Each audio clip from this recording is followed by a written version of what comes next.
Okay, so good morning, dear students. Today we'll discuss about the international human resource management, which is a very important topic of international business as we are progressing towards the end of the unit. So we'll discuss about this. So today, what we are doing, we'll tell you about what is human resource development. You all know that human resource has progressed from management point to the development point. And in this development point, we are talking about the human resource development at international level. So to define further about what is international human resource development, according to the South Pacific Commission, human resource development is equipping people with relevant skills to have a healthy and satisfying life. So this development is related is a step ahead towards management. That is, you have to equip people with relevant skills so that they could lead a healthy and satisfying life. And this health and satisfaction is more related to the job as people spend a significant amount of their life at job. So job satisfaction is important, and job satisfaction is closely related to the life satisfaction. That is why it is important to develop the human resources in the organization. Some other definitions are, as per the American Society for Training and Development, HRD is the process of increasing the capacity of human resources through development. That means a person who have joined from a particular post, his or her capacity should be increased so that he or she could see a progressive way in his or her career in the organization. It is just the process of adding value to the individuals.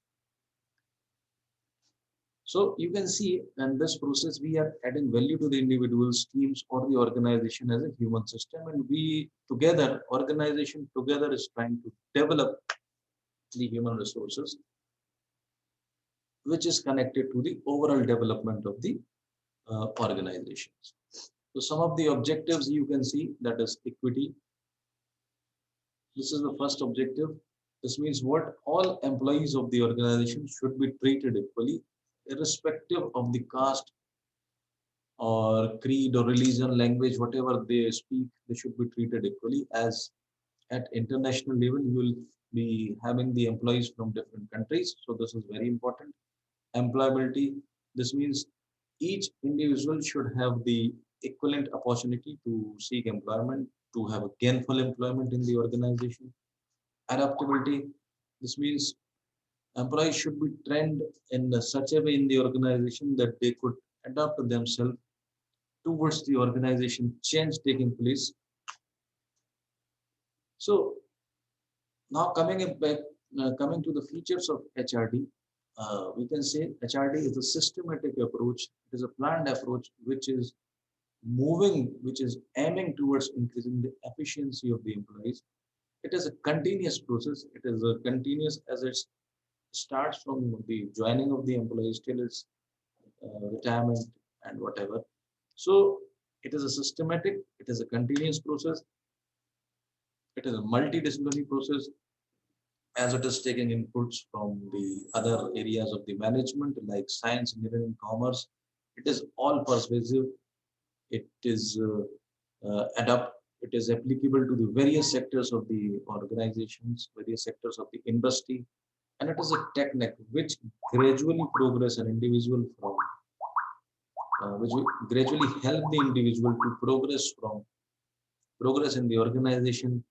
It uses various methodologies like performance appraisals, career planning, succession planning, counseling of workers, participative management, quality circuits.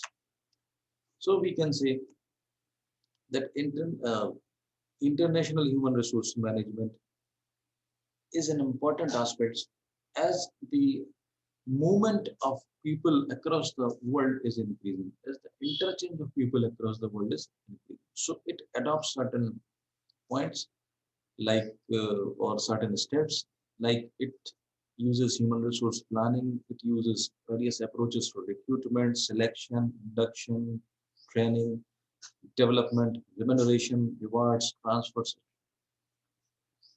So these all aspects of international management makes it a complex process which needs to be understood as a student of management in MBA first semester. And even as you progress in your career, you have to be more specific towards understanding the various aspects of international business.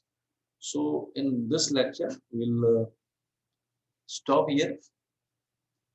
We have seen some definitions of international human resource management. We have seen the features and functions of human resource management. In next lecture of international HRM, we'll discuss about the steps of IHRM, which we have showed here. And by this, we'll try to understand the various approaches of the companies they are using for international human resource management. So, thank you for today.